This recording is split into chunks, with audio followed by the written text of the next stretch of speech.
Salut les amis, bienvenue dans cette nouvelle leçon numéro 1.1.7 dans notre cadre du cours consacré au Cisco CCNA 200-301. Dans cette leçon, nous allons parler des protocoles d'application et des numéros de port. Dans les quelques leçons précédentes, nous avons parlé du MAC adresse ou de l'adresse MAC qui se trouve à la couche numéro 2. Je sais, on n'a pas encore abordé les couches, mais ça va venir, je vous y introduis déjà. Et nous avons parlé de l'adresse IP qui se trouve à la couche numéro 3. Et nous avons parlé des protocoles de transport qui sont TCP et UDP, UDP, qui se trouvent à la couche numéro 4. Aujourd'hui, nous allons parler des applications ou des protocoles d'application qui se trouvent normalement au-dessus du transport, donc au-dessus de la couche numéro 5 jusqu'à la couche numéro 7. Nous allons parler des couches, il y en a 7 au total. Donc aujourd'hui, nous allons parler des protocoles d'application qui se trouvent à la couche numéro 7, selon le modèle OSI, que nous allons voir par la suite. Alors, qu'est-ce que ça veut dire tout simplement? Dans chaque ordinateur ou dans chaque serveur, l'utilité ou le but d'avoir un réseau, c'est d'utiliser plusieurs types d'applications ou plusieurs types de messages ou plusieurs types de services. Donc, l'ordinateur lui-même a un service à offrir aux autres ordinateurs. Ou soit l'ordinateur lui-même a une application qu'il doit utiliser et partager avec d'autres ordinateurs. Ou soit l'ordinateur qui peut être un client a une application qui doit utiliser un service qui se trouve dans un autre ordinateur. Quel est l'exemple que je peux donner ici, par exemple? Nous pouvons avoir un serveur web. OK?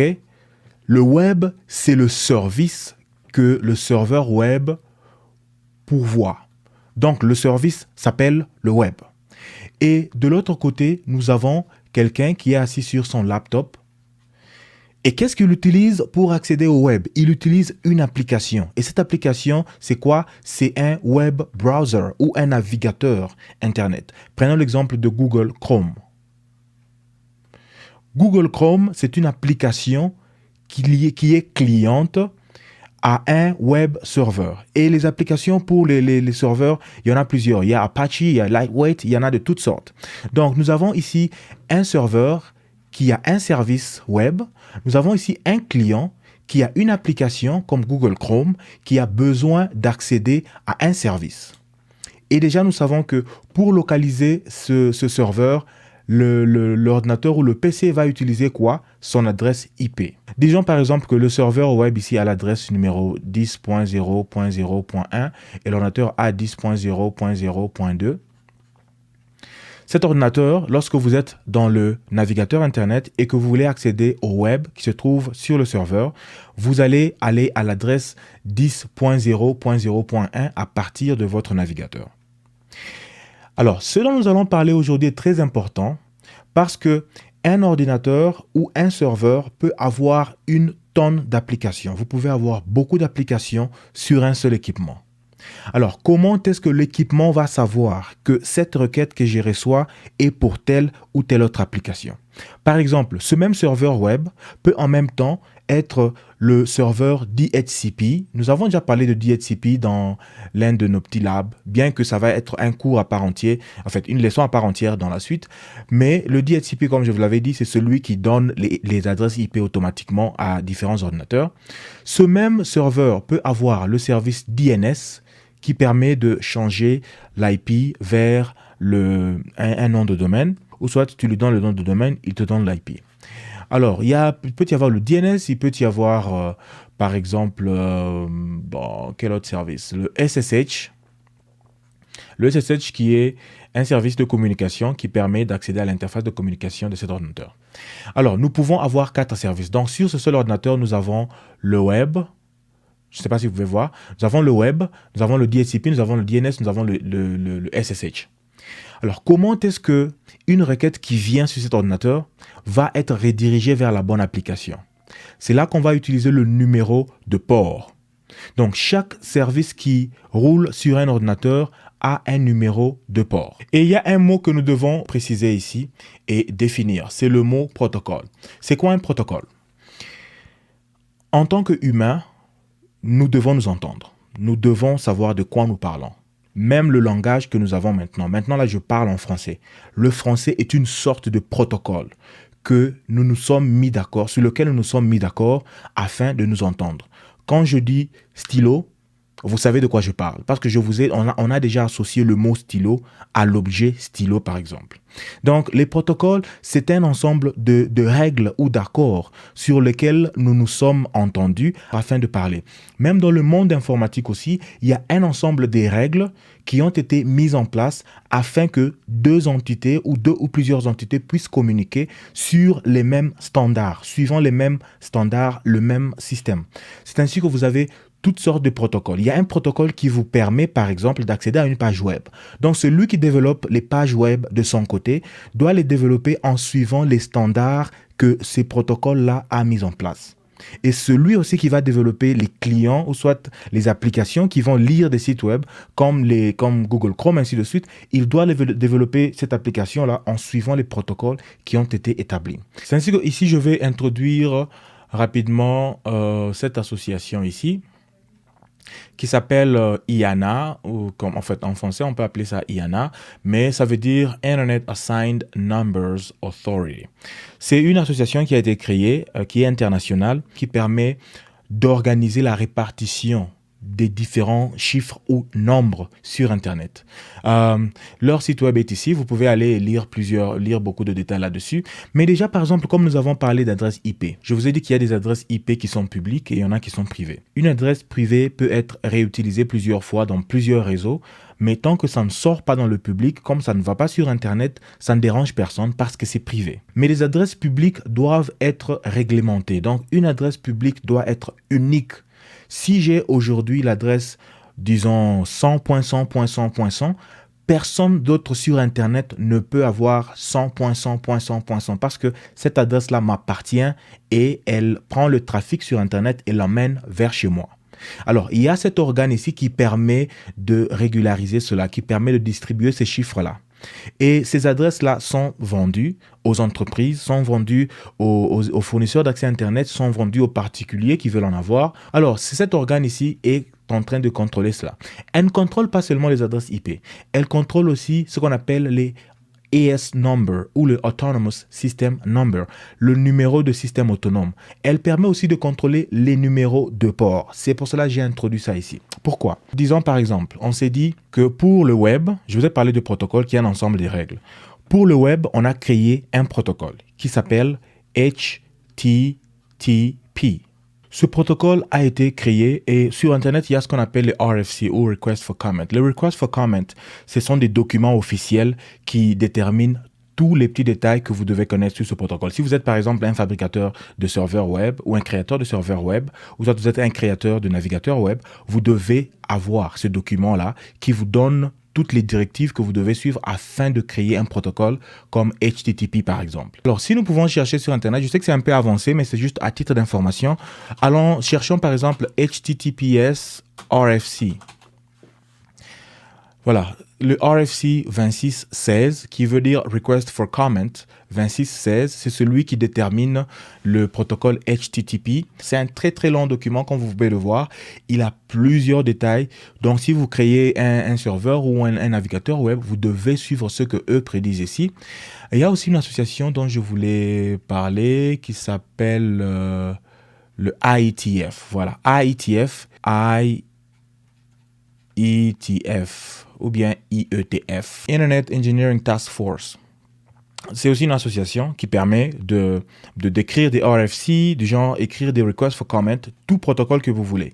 D'ailleurs, quand vous étudiez pour le CCIE par exemple, lorsque vous allez au niveau expert, quand vous voulez connaître une application, un algorithme ou bien un protocole, vous devez lire son RFC. Le request for comment va donner tous les détails dont vous avez besoin par rapport à ce protocole-là, ainsi de suite. Donc, je sais que je vais en long et en large, mais l'essentiel, c'est de vous donner tous ces outils ici. Si vous avez un peu de temps, faites des recherches sur le IETF, faites des recherches sur le IANA, vous allez avoir beaucoup de détails. Alors, comme on l'a dit, le protocole, c'est un ensemble de règles qui permet à deux ordinateurs de communiquer et chaque service sur un ordinateur ou chaque application utilise un certain protocole. Parce que sans protocole, nous n'allions jamais nous mettre d'accord. Chacun allait parler dans sa langue et nous n'allons jamais savoir comment intégrer deux ordinateurs ou 3, 4, 4, 5, 6 services ensemble. Mais avec les protocoles, nous savons déjà quelles sont les règles que nous suivons et ça rend beaucoup plus facile. Chaque service sur un ordinateur est représenté par le numéro de port du protocole qu'il utilise. Et ce sont des numéros qui existent et il y a des applications qui sont connues, qui sont communs, que tout le monde connaît et tout le monde connaît le numéro de chaque application. Et qui donne ces numéros-là aux applications? C'est IANA dont j'ai parlé. C'est eux qui ont l'autorité de répartir ces numéros-là à travers le monde. Ils ont le contrôle. Ils vont dire, OK, par exemple, le port numéro 80 est consacré au web ou au protocole HTTP. C'est eux qui disent ça. 80, c'est le web. Personne d'autre dans le monde ne va commencer à utiliser 80. Ça devient l'anarchie. Donc, si tu utilises 80 pour un autre service qui n'est pas le web, ça devient compliqué. Personne ne va parler avec toi anyway, parce qu'ils ne vont même pas savoir comment entrer chez toi et venir accéder au web. Donc, 80 est assigné au web. Et il y a une suite de ports et il y en a vraiment trop. Ils sont très nombreux. Et dans un paquet, il y a 16 bits qui sont réservés pour le numéro de port. Alors, lorsque vous faites la combinaison de 16 bits, quels sont les différents nombres que l'on peut avoir? On peut aller de 0 à 65 535. Ça, c'est le maximum numéro de port que nous pouvons avoir. Ça, c'est le minimum numéro de port que nous pouvons avoir. Alors, lorsque nous quittons la couche application dont nous allons parler et nous descendons vers la couche de transport, donc ils doivent utiliser un des protocoles de transport. Donc c'est pour cela que chaque application utilise soit le UDP, soit le TCP, soit les deux en même temps. Et lorsque nous quittons la couche transport qui est la couche 4, nous descendons à la couche IP. C'est là que nous avons l'adresse IP, la couche numéro 3. Nous descendons à la couche numéro 2, c'est là que nous avons l'adresse MAC. Et puis, ça va à la couche numéro 1 et ça sort, ça va vers l'autre ordinateur. Nous allons en parler en détail. Mais aujourd'hui, retenez seulement que chaque service est représenté par un numéro de port. Alors, comme je vous l'ai dit, les numéros de port vont de 0 à 65 535 parce que nous avons 2 octets ou 16 bits qui sont consacrés au numéro de port. Et puis, nous avons 3 types de numéros de port, selon là où ils se trouvent dans ces différents intervalles ici. L'intervalle qui va de 0 à 1023, on les appelle les numéros de port système ou numéros de port connus. Ce sont des numéros qui sont déjà connus universellement. Ils ont déjà été assignés à des applications spécifiques. Comme par exemple, je vais vous donner une liste dans la suite. Je vais vous donner aussi un lien où vous pouvez aller lire et voir tous les détails que vous voulez. Comme par exemple le numéro 80, comme je vous ai déjà dit, c'est le HTTP qui est le web. Par exemple, le numéro 20 et 21 sont consacrés au FTP, qui est le File Transfer Protocol, qui permet de transférer des fichiers. Le port 22, c'est pour le SSH. Le port 23, c'est pour Telnet, ainsi de suite. Donc, ces ports sont déjà connus. Ce sont des ports système. Ils sont implémentés dans différents systèmes d'exploitation. Ils sont implémentés dans différentes applications et ils sont déjà réservés. Et il y a aussi des ports qu'on appelle les ports utilisateurs ou les ports enregistrés. Ce sont des ports qui vont de 1024 à 49 151. Ce sont aussi différentes applications. Ce sont différentes compagnies qui vont vers IANA pour acheter ces ports-là, pour les réserver pour plusieurs applications. Par exemple, le port numéro 3389 a été donné à Microsoft pour le RDP ou le Remote Desktop Protocol. Ils peuvent changer ça, ils peuvent utiliser ça comme ils veulent, mais pour l'instant, ils utilisent ça pour le Remote Desktop Protocol. Et il y a un lien que je voulais vous montrer aussi, dans lequel vous pouvez voir tout ceci. Là, je suis sur le site web d'IANA, comme vous voyez, iana.org, et vous pouvez ici voir tous les protocoles. Ils vont de 0 à je ne sais pas combien, mais déjà, vous pouvez voir FTP dont je vous ai parlé, sur le numéro 20, ça est là, sur le numéro 21, ça est là, le Telnet, ainsi de suite. Vous pouvez voir toutes sortes de ports et ils vont vous dire, par exemple, essayons d'aller au 3389, là où il y a le RDP et nous allons voir à quoi ça ressemble. Voilà, là nous sommes à 33 et voilà, 3389 MSWBT Server. Ça, c'est le nom de service qu'ils ont mis à ce port. MS, je sais que ça veut dire Microsoft, comme Microsoft.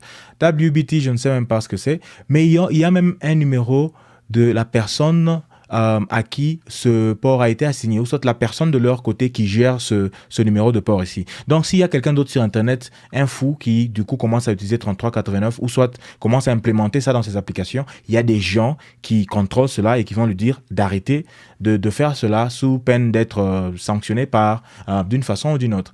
Donc, il y a tout.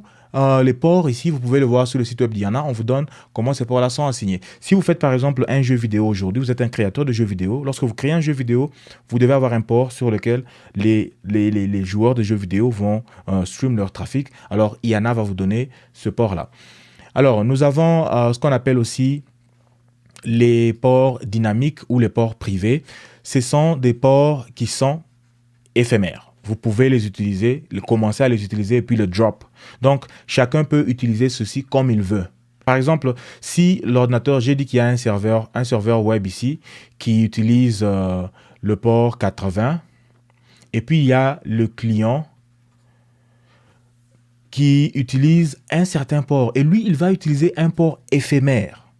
Donc, l'application qui est sur l'ordinateur va utiliser un certain port, va prendre par exemple 6038, donc 60038. Ce sera le port que l'application va utiliser pour demander l'adresse web.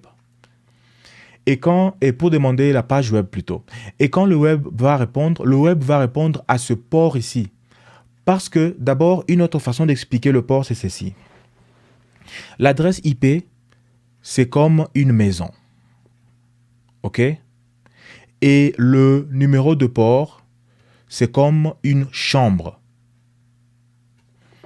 Une maison peut avoir plusieurs chambres. Un serveur peut avoir plusieurs services. Un ordinateur peut tourner plusieurs applications à la fois. Alors, si je veux aller dans le web, je mets son IP 10.0.0.1 et je mets colon, ou soit double point 80. Ça veut dire que je veux aller dans cette machine qui est la maison et je vais aller dans telle chambre qui est le service, qui est le web.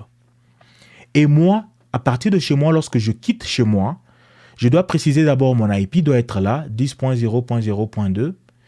Et puis, la chambre où se trouve l'application web va être assignée à un numéro de port. Donc, il y aura un port qui est éphémère. Et chaque session que je vais créer va avoir un numéro de port. Différentes sessions vont avoir différents numéros de port. Et c'est ainsi que les applications communiquent. Alors, comme je l'ai dit, les éphémères, ça s'implémente au hasard sur n'importe quelle application. Souvent, ce sont les applications clientes qui prennent un port éphémère parce qu'ils vont relâcher ce port-là dès que la session est terminée. Et voilà, ici, je vous ai donné une liste de quelques protocoles très connus et leur numéro de port. Et je vous ai dit si ça utilise UDP ou bien TCP, vous pouvez le voir ici. Déjà, vous pouvez voir que dans ce que je vous ai montré sur IANA, il y a des protocoles qui utilisent UDP et TCP à la fois. Donc, ce n'est pas interdit. Alors il y a des protocoles que vous devez retenir parce que vous allez les voir de temps à autre, mais il y en a qui vont se faire retenir eux-mêmes à force de les utiliser. Donc, prenez le temps de lire ceci aussi. Et puis, dans ce dernier slide, je donne les différentes applications qui sont supportées par Packet Tracer. Je voulais faire une petite démonstration sur Packet Tracer, mais je pense que ce n'est pas la peine. La vidéo est déjà assez longue. Je voulais vous montrer où se trouve le numéro de port, ainsi de suite. Mais je pense que je dois d'abord parler de Broadcast, Unicast et Multicast. Après cela, je vais vous faire le Packet Tracer. Dans cette vidéo, il n'y aura pas de Packet Tracer. Nous pouvons voir qu'au niveau application, Packet Tracer supporte tous ces protocoles ici. Au niveau transport, Packet Tracer supporte UDP et TCP. Au niveau réseau, Packet Tracer supporte tous les différents protocoles qui sont là. Nous allons en parler dans le futur, ne vous inquiétez pas. Et puis au niveau Network Access ou soit au niveau interface, il supporte tous ces protocoles ici. Donc chaque niveau, chaque couche a ses protocoles. Aujourd'hui, nous avons parlé des protocoles d'application. Par exemple, FTP qui permet de partager des fichiers. Par exemple, POP3 qui permet de lire et d'envoyer des emails. HTTP qui permet de parcourir le web. TFTP qui permet d'échanger les fichiers aussi, Telnet SSH pour la communication, DNS et DHCP, j'en ai parlé un peu plus tôt, NTP qui est le Network Time Protocol qui permet de synchroniser le temps entre différents équipements, SNMP qui est un protocole de monitoring ou soit un protocole de surveillance d'un réseau, et qui involve l'authentication, ainsi de suite. Il y a le VOS, il y a le SCCP, ainsi de suite. Voilà, c'est tout ce que nous devrions dire aujourd'hui sur le numéro de port. Alors, nous allons en parler plus. Comme vous savez, les leçons se construisent les unes sur les autres. Donc, vous avez suivi cette leçon. Les notions que nous avons apprises ici vont nous suivre dans la suite lorsque nous allons avancer avec les différentes notions dans le futur. Donc, prenez le temps de lire tous les liens, ou soit de jeter un coup d'œil aux liens que je vais vous donner dans les détails de ce cours. Prenez aussi le temps de vous informer aussi, soyez curieux, ouvrez votre esprit à toute opportunité ou toute information qui est là dehors. Essayez de lire un petit peu, c'est ce qui va vous rendre différent. Alors je vous remercie de m'avoir suivi, nous allons nous retrouver dans la prochaine leçon, toujours ici sur KB Trainings. Bye.